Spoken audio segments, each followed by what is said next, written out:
This is Paul Turner, the Immigration Barrister at Imperium Chambers. Thank you for tuning in. Please subscribe to my channel and hit the notification button for up-to-date news on what's happening in the immigration world. Today, immigration news is that the Home Office have been slapped on the wrist for ignoring asylum claims. Surprising that may be, but not to me.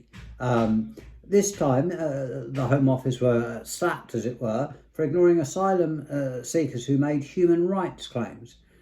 This has resulted from the recent decision of JA Human Rights Claims Serious Harm Nigeria 2021 UKUT 97 IAC. Boring as that is, that's the citation, which said that the Home Office had to consider asylum claims within a human rights claim. So, in short, if you want to make a human rights claim, rather than wait years for the broken, and that's Priti's, Patel's, not mine, words asylum seeker to process your claim, then, well, you can, and it must be considered by the Home Office rather than being ignored. So if you are in this position and you have some sort of asylum claim and human rights claim, and you want to make it rather than live in a hostile environment, please get in touch with me and I will help. The Home Office loves to pretend, really there's background to it, that everyone fits into neat little boxes and that everybody's case can be decided by seeing how many of those boxes that can be ticked. But of course we know in the real world that's just not the case. Every person's story is different, and how they fit into the immigration rules depends on many things, such as their nationality, age, gender, immigration history, country of origin, among other things, as well as health concerns. For example, if you're in the UK and you want to make an application for leave to remain, you have a fear of political unrest in your country, maybe it's fallen apart due to Western adventurism, or there is a lot of gender-based violence or kidnapping there, but you're not sure if you can actually claim asylum. But you also have, say, a partner in the United Kingdom and a young child, and you want to stay in the UK. So you have both an asylum and human rights claim.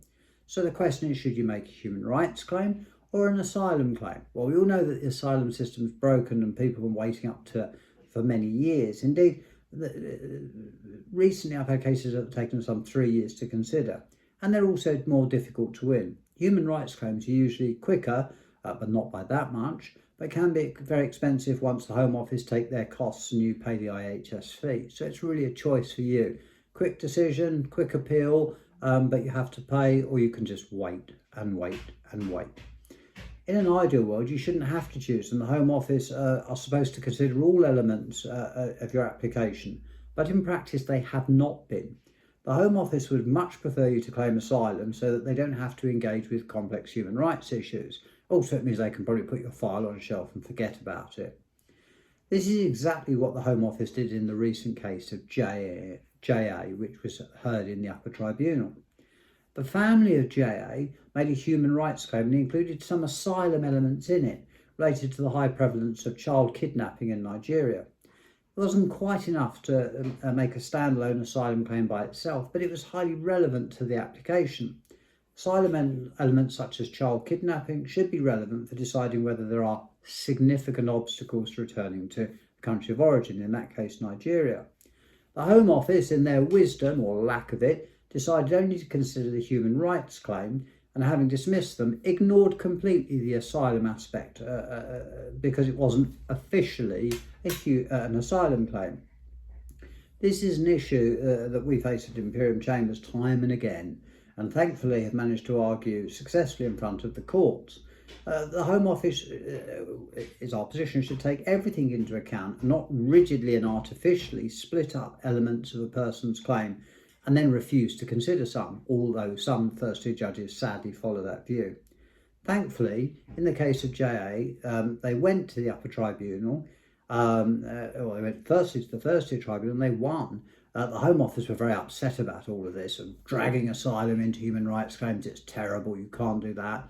But the Home Office appeal was dismissed by the upper tribunal.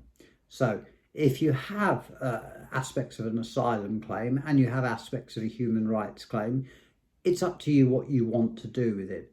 But if you want to get on with it and move progressively forward, a human rights claim is generally quicker. It does cost more, but you can always apply for a fee waiver if you don't have the money. And the courts are now obliged to consider the asylum aspect as well as the human rights aspect. So this is a welcome bit of news for the court, from the courts. Yet another slap in the wrist for Priti Patel, who seems to be the Secretary of State with the most cases against her that I can ever recall in the last 20 odd years. And this decision really validates the position that I've taken on many occasions. In short, the courts have found that the Home Office shouldn't force people to choose between making an asylum claim and a human rights claim. It will be interesting to see how the Home Office responds. Hopefully now the Home Office and first-tier judges, who have often followed the Home Office's line, will have due regard to the case of JA. And so if you have what I would call mixed claim, it will be properly considered by the courts in one go. That is, after all, the whole purpose of the one-stop notice and the way that the Secretary of State says she wants to deal with things, all in one go. But in reality, when you get to court, often the judge says, I can't look at the asylum aspect, you need to make a claim. And then the Home Office presenting officer echoes that. Well, that's now in the past. So if you do have some sort of claim you want to make, or you just want some general immigration advice, please do not hesitate to contact me and I'll do my best to help you. Once again, thank you for watching this video. Good news for applicants, not so good for Priti Patel, but she should be used to that by now. Again, I hope you stay safe. Once again, thank you for watching. This is Paul Turner, the Immigration Barrister at Imperium Chambers.